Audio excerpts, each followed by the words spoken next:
When I think of a question like how does love come into play on the journey of awakening, I think I more tend to hear that question is being asked of from that sense of personal self. Like how do we as human beings access that quality of love and bring it to bear on the awakening journey? And that's a little bit different of how does spirit express as love and enter into our journey, whether it be a journey of awakening or just the journey of life. And so from that relative application of the question, how does love influence awakening? I think it really depends on how one is oriented toward awakening. And there's a way that love can feel, I guess you could say, more egoic sometimes. And then there's a feeling sometimes that love is a movement that functions without being beholden to a sense of personal separate self.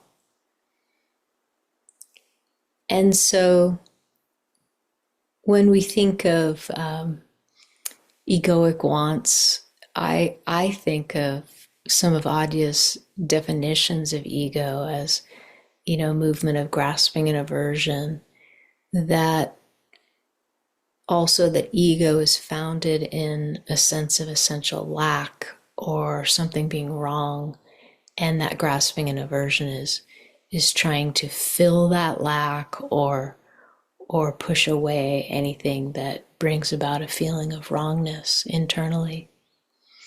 And so I think the realm of wants and desires can be classified as things we love. Like I love chocolate cake, or I love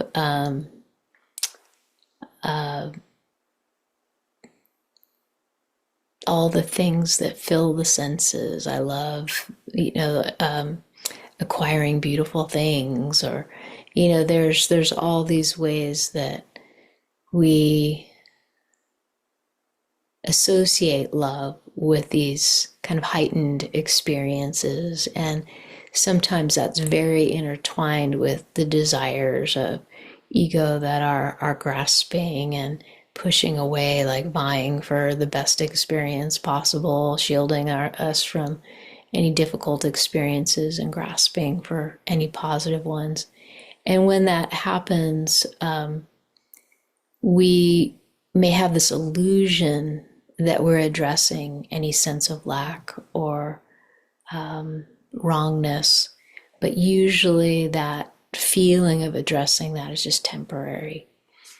And so when we think about filling that sense of lack in a more enduring way, we're really journeying beyond the thought of ourselves into that very felt sense of lack, that, and possibly even into a sense of wrongness.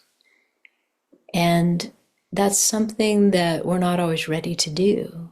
It sometimes feels too spooky, or we may not feel ready. We may not feel the conditions are right. We may not feel supported by those conditions or from, the help of a trusted guide to enter into those domains. But sometimes we are ready.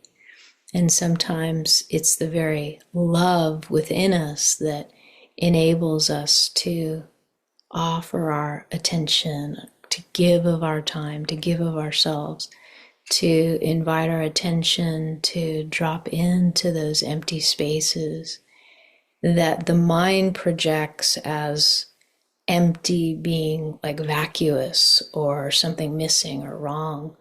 But when we go beyond the mind's projection and the mind's interpretation and go into the felt sense of where that those feelings of lack or wrongness register in the body, we can offer our consciousness into those spaces, and our consciousness itself, the light of our attention, and that quality of offering our human consciousness to these spaces, our attention actually fills those spaces. And something transformative starts to happen. A kind of alchemy starts to take place. And it's described as having a direct experience of being, an acquiring of a direct knowledge of the depth of ourselves. And we can be surprised that these very spaces that seem empty to the mind or upon first glance are actually these energetic wells that our attention can fill and enter into, and we can discover afresh what's there. Sometimes ideas talked about emptiness, like emptiness with a capital E, as the fullest emptiness you'll ever bump into. And if the mind has notions of emptiness, it has all kinds of connotations that it kicks up, right? And the thinking mind usually thinks of emptiness as something very vacuous, not full, but vacuous. And yet, when we move beyond the constructs of mind, we can discover different types of emptiness that are actually quite full. And